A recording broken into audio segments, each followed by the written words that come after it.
Let's try that again.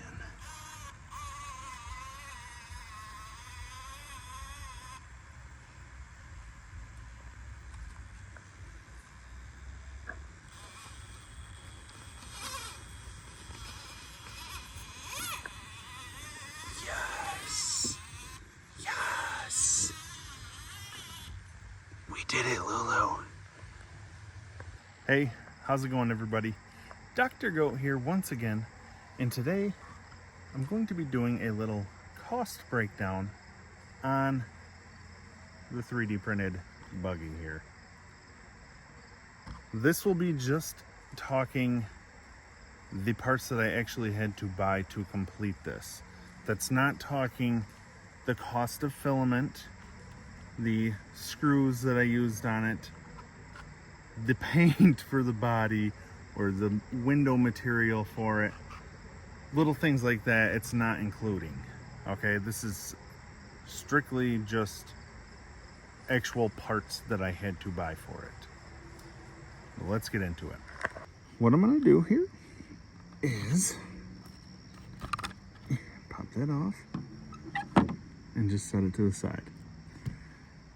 As I mentioned, anything,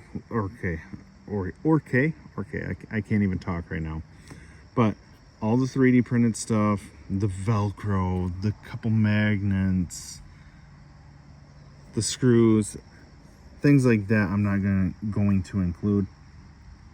I did not include the cost of the brass rod in there, or the parts that I got to make that, you know, make steering linkage there. But we can discuss that in another video if you would like. So, starting off here, we have, because I have 3D printed Mias axles and dog hair, that's just gonna stay on there, whatever. But because these are 3D printed, I had to, of course, buy the inners. I will say, I did take the, what do you call them? I want to call them bearings. Yeah, bearings, right? From a set of stock axles, as well as the rear gears are still gears from stock SCX24 axles. But I had to buy the Mias axle shafts for this.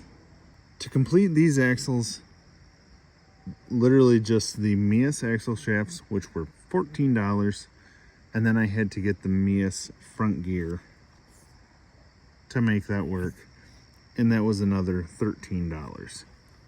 That got us our axles situated between those couple parts, and like I said, stock SCX24 axle parts. Next up, we've got the Injora 40mm big bores. Used these a few different times now. I just enjoy them, I guess. They are pretty big shocks, but they've been pretty nice, I would say. You know, they work out well for what I do. But those were $22. Next on my list is the Injora metal transmission, which we're only using part of it here, but yeah, metal gears you can kind of see in there. Once again, I've used that a couple times now, but it's been really nice for me so far. And that was $27. Moving on, tying into that, we have got the Injora Purple Viper motor, along with the ESC here that comes with it.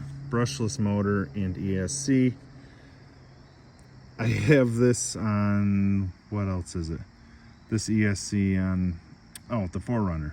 And again, it seems to work well, but my complaint, as I've mentioned before, is just the amount of wiring from it. It's a lot. But anyways, the Purple Viper motor with the ESC combo there was $60. Right up front here, PT case servo. Cheap little guy on Amazon, but for this lightweight rig. I don't remember if I weighed it or not. It's been a minute, like I say. But, you know, kind of lighter weight, a bunch of 3D printed parts, whatever. PTK servo, $28. Flopping around here, I've got a few of these guys.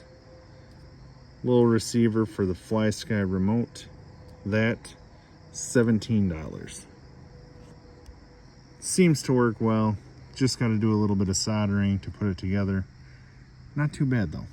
Next up we have the C-bolt drive shafts, which I believe the drive shafts and the tires are the only things that I did not order on Amazon. I have a real habit of buying on Amazon. It's just handy. But C-bolt drive shafts, I do remember getting those off of Mr. Yep, 24 Yep's website. Those were $15. And then, as I was just saying, the final part of this build that I actually had to go out and buy was the tires, which, dude, if you have not seen the YouTube shorts that I've made with these, whether it's on this buggy or on the Pizza Planet build, I am absolutely loving these tires. These things have worked so well for me so far. Upgrade RC razor wires. These are the 64 millimeters.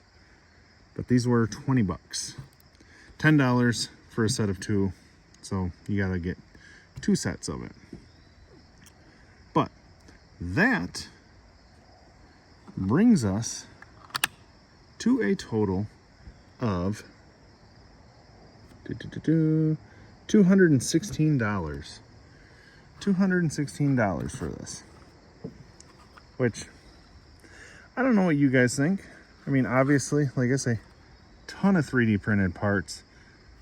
These links could break if you hit them right.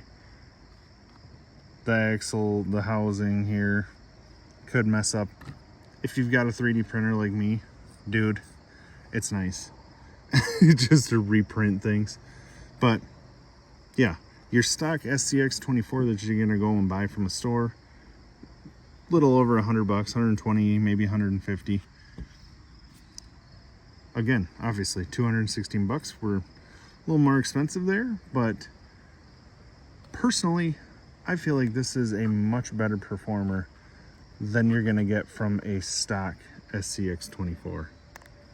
And it just looks cooler. Look at that shot. Golly.